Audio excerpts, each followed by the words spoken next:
तुरबंधन serial आज episode रे आपण देखुवे जिते भवानी देवी तिरनाली को मारुवे ए समय तेज आसी भवानी देवी को अटके कहती अरे माँ तिरनाली को किसी भी दोष ना प्रकृत में दोषी मु कहीं मुझे बापा को कहली मु तिरनाली को डिवोर्स देवाक चाहूँगी से समय बापा एक कथा शुणी एकदम शॉक हो पड़े आगे हार्ट अटैक आसीगला आते परिवार लोक एक कथा शुणी समस्ते आश्चर्य पड़े आउ समय भवानी देवी कहते तू तू तिरनाली को डिवोर्स दबु आउ ए समय तिरनाली कहते अरे तेज तुम ये कौन कौच सतरे तुम मत डिवोर्स देवा कथा बापा को कही कौन सतरे तुम मो ठार अलग हो चाहूच जदि यह सत ताले ठीक अच्छी तुम मत डिवोर्स देवा जमा भी दरकार ना मु ए घर छाड़ी ऑटोमेटिक चलीजी किंतु ता आगु बापा को देह ठीक करने को पड़ो आते बापा को देह ठीक होते मु घर छाड़ी निश्चय चलीजी तुम जमा भी व्यस्त होनी एमती कही तिरनाली कांदी कांदी चली जाऊँगी आ समस्ते एक कथा शुणी एकदम आश्चर्य पड़े आउ ए समय तिसिका कहते जदि मो दीदी ए घर छाड़ी चलीज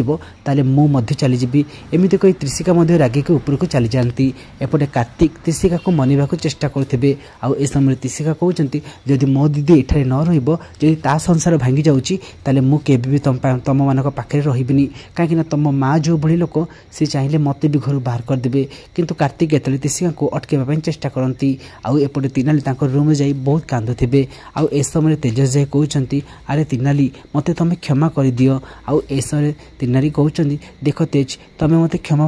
मागिबा किछि भी दरकार ना जदि सतरे तुम मत घृणा करुच तुम मो साथे सारा जीवन रहिबा पसंद करून ताले ठीक अच्छी मु सतरे छाड़ीजी आउ एहा परे तेज को पूरा झटका लगुच आउ तेज तिरनाली को कुंडे नहीं कहते जे मत क्षमा करदेव तिरनाली मु कौन कह कि भी बुझीपारनी मुझे बापा को एक कहली बापा एकदम शक हो पड़े आउ एबे मु कौन करी कौन सतरे तुम मत छाड़ी चलीज आउ ए समय तिरनाली कहते देख तेज मु जानी तुम जिते जहाँ कहले तुम मत मनरू एबे भी भल पाउच आउ जो दिन मु जानी तुम मत मनरू भल पाउन आ सतरे तुम मत दूरी देवा चाहूच सत्य कहूँ से दिन ए घर छाड़ी मु निश्चय चलीजी किंतु से पर्यंत मु ए घरे ही थी। तो फ्रेंड्स आपको कौन लगुच कौन तेजस आउ तिरनाली भितर सबकि एवं ठीक हम आउ ए सब को देखी भवानी को झटका लगी आ भवानी देवी पुणी थे प्लानिंग करती जे से तेजस आउ तिरनाली को केमिति अलग करेंगे। आज एपिसोड केमिति लगी आमको कमेंट कर लिखि जणाइबे। रोचु नमस्कार।